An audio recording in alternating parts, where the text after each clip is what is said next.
नमस्कार, मैं निशा शर्मा और आप सभी का स्वागत करती हूँ हमारे खास कार्यक्रम बयानवीर में, जहां नेताओं के वो बयान दिखाए जाते हैं जो सियासी गलियारों में मचाते हैं तहलका और सत्ता के केंद्र तक उठाते हैं भूचाल। तो चलिए शुरू करते हैं आज का बयानवीर। सबसे पहले बयानवीर में बात कर लेते हैं पश्चिम बंगाल की मुख्यमंत्री ममता बनर्जी की, जिनका गुस्सा 7वें आसमान पर दिखाई दिया। आइए आपको वीडियो दिखाते हैं। To collect all of our party hard disk, the candidate list, the party strategy, the party plan. Is it the duty of the ED and Amit Shah, the nasty home minister, the naughty home minister, who cannot protect the country, and is taking away all my party documents? If I raid the BJP party office, what will be? What will be the result? They didn't have any guards. One side the SIR case, they are deleting all the names of the Bengal people. More than 2 crore people, 1.5 crore people are being called. 54 lakhs are being deleted without any asking their details. They are using WhatsApp only, and because of election they are collecting all my information of my party. देखो मैंने सब लेके आया, because I rang up Pratik, because he is the in charge of my party. So my hard disk, see, phone, hard disk, all they are collecting, and they are already attacked my IT office also. In fact, sector 5 I am going there also. आपको बता दें कि पश्चिम बंगाल में इस video को देखने के बाद आपने देखा होगा कि इन्होंने किस तरीके से अमित शाह, पीएम मोदी और ईडी को आड़े हाथों लिया। आपको बता दें कि पश्चिम बंगाल में फर्जी नौकरी घोटाले को लेकर ईडी की छापेमारी चल रही है और इसी पर ममता बनर्जी आज आईपीएसी दफ्तर पहुंची, जहां पर उन्होंने ईडी, गृह मंत्री अमित शाह और केंद्र सरकार पर गंभीर आरोप लगाए। चलिए अब बात कर लेते हैं विपक्ष के नेता राहुल गांधी के उस बयान की, जिसमें उन्होंने प्रधानमंत्री नरेंद्र मोदी पर अमेरिका के सामने झुकने का आरोप लगा दिया। देखिए उनके इस बयान को। कहता है 56 इंच की छाती है, मगर डोनाल्ड ट्रंप का एक फोन लगता है और पूरी की पूरी हवा निकल जाती है प्रधानमंत्री की। ये सच्चाई है। अब डोनाल्ड ट्रंप बोल रहा है, पूरा हिंदुस्तान बोल रहा है, हिंदुस्तान के युवा मजाक उड़ा रहे हैं। ये कैसा आदमी है, एक फोन कॉल से डर जाता है।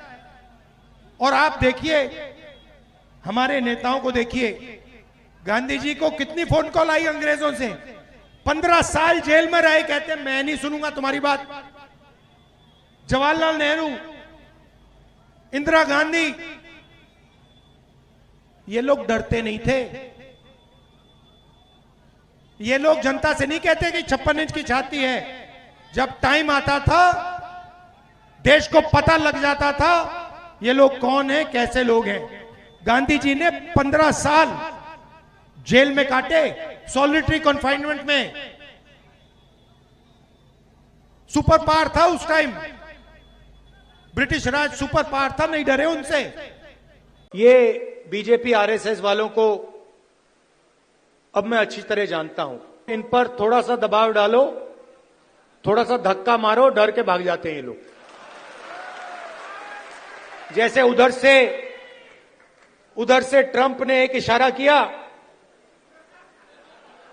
फोन उठाया, कहा मोदी जी क्या कर रहे हो?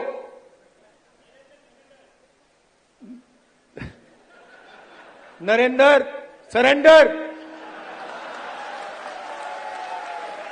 और जी हजूर करके नरेंद्र मोदी जी ने ट्रंप के इशारे का पालन किया। आपको एक समय याद होगा जब फोन कॉल नहीं आया था,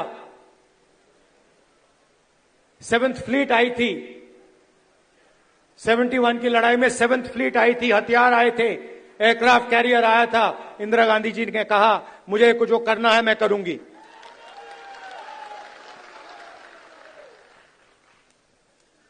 ये फर्क है, इनका कैरेक्टर है। ये सारे के सारे ऐसे हैं। आजादी के समय से सरेंडर वाली चिट्ठी लिखने की आदत है। 1 सेकंड में थोड़ा सा दबाव पड़े, भैया ये लो। हाँ, तो ये इनका कैरेक्टर है। कांग्रेस पार्टी सरेंडर नहीं होती है। गांधी जी, जवाहरलाल नेहरू, सरदार पटेल, ये सरेंडर वाले लोग नहीं हैं। ये सुपर पावर से लड़ने वाले लोग हैं। और अब इसी कड़ी में अब बात करते हैं आखिरी में जेएनयू में हुए विवादित नारेबाजी की, जिस पर अब सियासी घमासान भी छिड़ चुका है। पहले हम आपको वीडियो दिखाते हैं कि क्या कुछ जेएनयू में नारे लगाए गए। ये जेएनयू को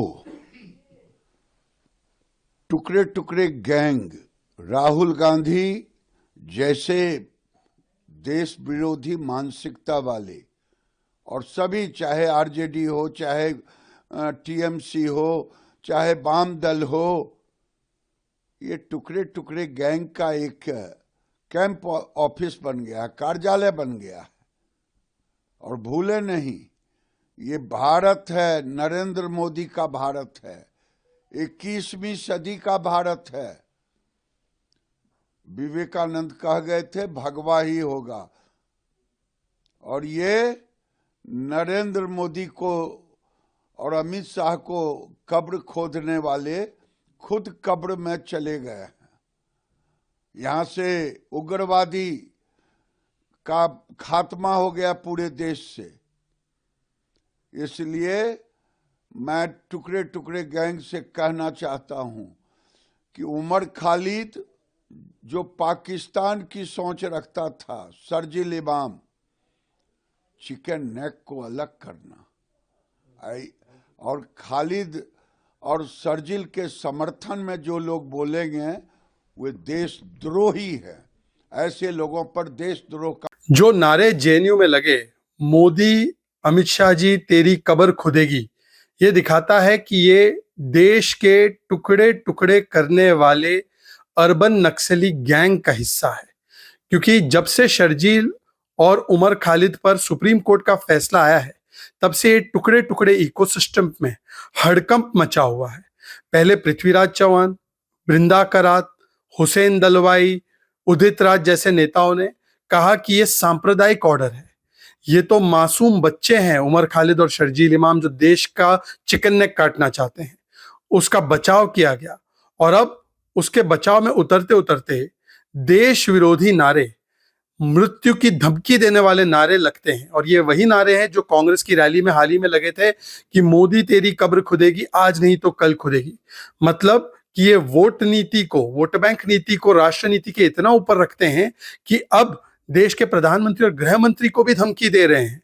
और ये संविधान विरोधी, देश विरोधी मानसिकता को भी दर्शाता है। और ये वही झुंड है, ये वही जमात है जो अफजल के साथ खड़ी हो जाती है सुप्रीम कोर्ट वर्डिक्ट के बाद, याकूब के साथ खड़ी हो जाती है, बाटला हाउस के टेररिस्ट के साथ खड़ी हो जाती है, नक्सलियों को शहीद बोलती है, और आज भी जो देश के टुकड़े करने वाले लोग हैं जिनको सुप्रीम कोर्ट ने बेल रिफ्यूज किया है, उनके साथ जाकर खड़ी हो चुकी है।